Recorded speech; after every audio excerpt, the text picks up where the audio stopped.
While many people are traveling to their final Christmas destination today, many going to closer places like Minneapolis, St. Paul, tell me that they choose to fly simply because it's more convenient. I caught up with moviegoers before and after the show, and while they weren't sure what to expect, they were pleasantly surprised. That's right, Ariana and Jordan. I met up with the president of the hip-hop team who hopes her moves can inspire actions in others. Tran says anyone is welcome to join the team as long as they are a tri-college student in the Fargo-Moorhead area. Thanks, Ariana and Jordan. The North Dakota State University Innovation Challenge has great minds trying to do great things. I met with one student whose creative project had his wheels turning. Micah says his long-term goal for the project is to one day open his own business and make a living selling his wheelchairs.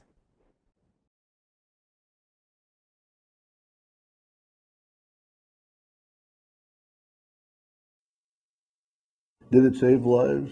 No doubt. Over there it did, but nobody knew it was going to be taking them later. Agent Orange. It's a highly toxic herbicide used by the U.S. military to kill vegetation during the Vietnam War. According to Dan Stenvold, the president of the North Dakota VVA, 1 tablespoon of Agent Orange in the drinking water of Los Angeles would kill the entire city. That toxicity is coming back to haunt veterans, and it's also affecting their children. Well, my dad was a Vietnam veteran. My brother has brain cancer, believed to be caused by Agent Orange, passed through my father.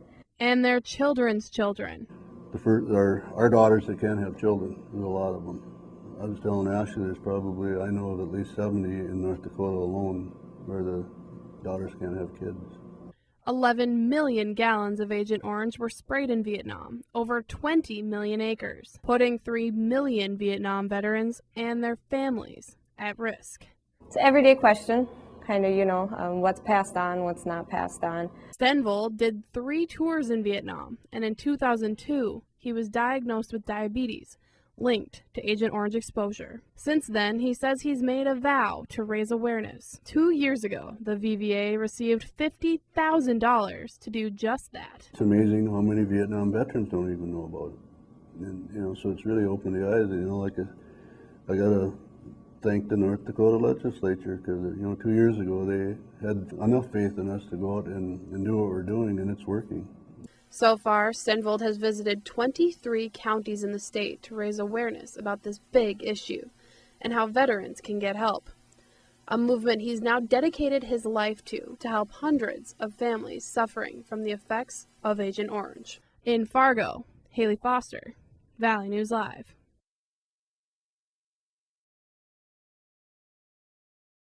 Micah Johnson is a sophomore at NDSU, and in his free time, the 19-year-old engineering major loves to build. Constantly building stuff just for the fun of it. After a professor talked him into doing the Innovation Challenge, Micah soon realized that inspiration wasn't hard to find.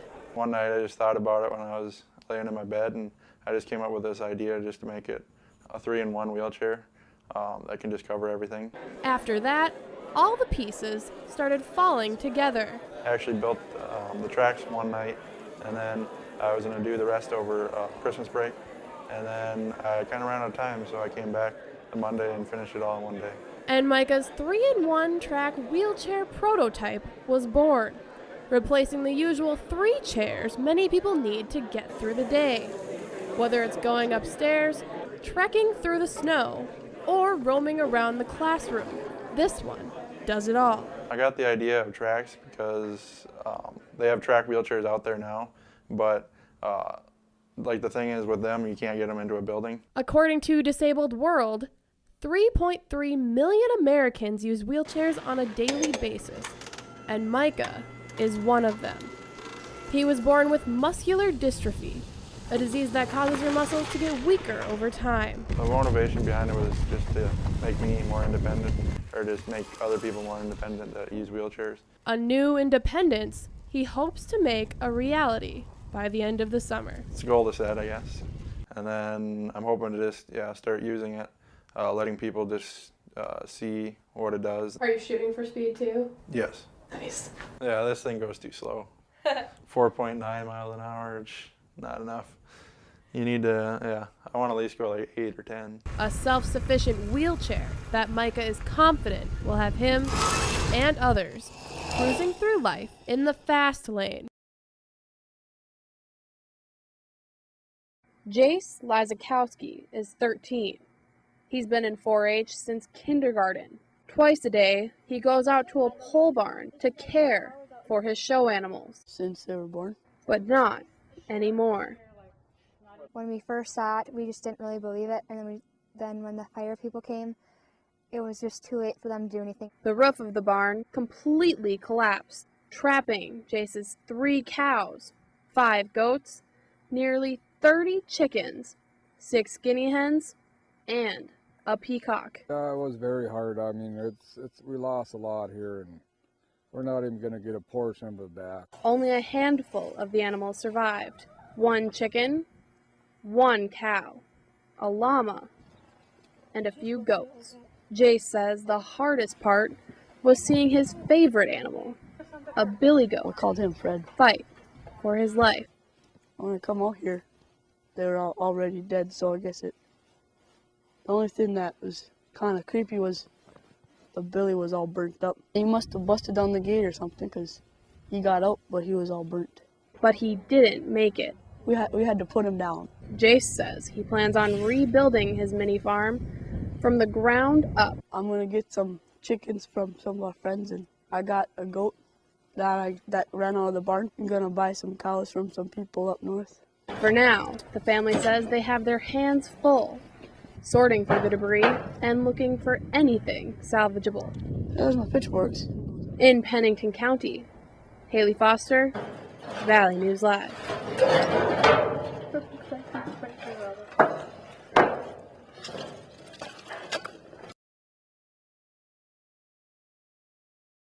Haley, Carson Wentz has been in Chicago all week for the NFL draft. That's right, Betsy, and Bison fans are following his story very closely, and the wait is finally over. Carson Wentz is packing his bags and heading to Philadelphia to play for the Eagles. Historically, Wentz joins FCS quarterbacks Steve McNair and Joe Flacco to go in the first round of the NFL draft. I went to a local watch party to see how Bison faithfuls are taking the news. You can catch rounds 4 through 7 today starting at 11 a.m. on ESPN. The University of North Dakota baseball team isn't ready to hang up its cleats just yet. After being told the program would shut down at the end of this season, players are looking for a way to keep the program alive. UND interim president Ed Schaefer told players he's been looking for a way to find sustainable funding for the program. Head coach Jeff Dodson has confirmed there is a fundraising plan. The team will need to raise $530,000 by August 30th in order to compete in the 2017 season. Haley Foster for a look at this week's sports. Haley, looks like some Dragons have a pretty exciting trip ahead of them. That's right, Veronica.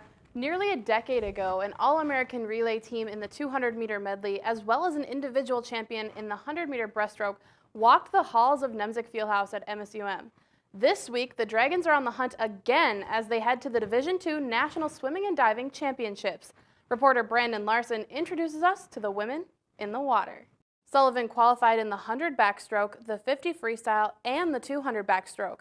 She will also be swimming in 4 relays. The group will be competing at Nationals from March 8th to the 11th. Takedowns and near falls prevailed at the NCAA Division II Wrestling Regional Tournament. Tough times are ahead for athletics at the University of North Dakota. UND President Mark Kennedy says the department has to trim $1.3 million from its budget in the next year. It's part of expected cuts to higher education in North Dakota.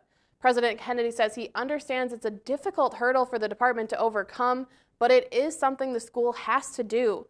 The UND Athletics Department must submit its recommendations for the cuts by March 6th. Most college athletes get tired at some point over the course of a game, but one MSUM basketball player's experience was more than just exhaustion. Reporter Tanner Robinson shows us how he overcame the odds just in time for his final season. Nelson started in all 28 regular season games following the health setback. I don't know about you guys, but I think it's awesome being able to go and see Matt playing the game that he loves. Absolutely. Talk about a good rebound. Thank you, Haley.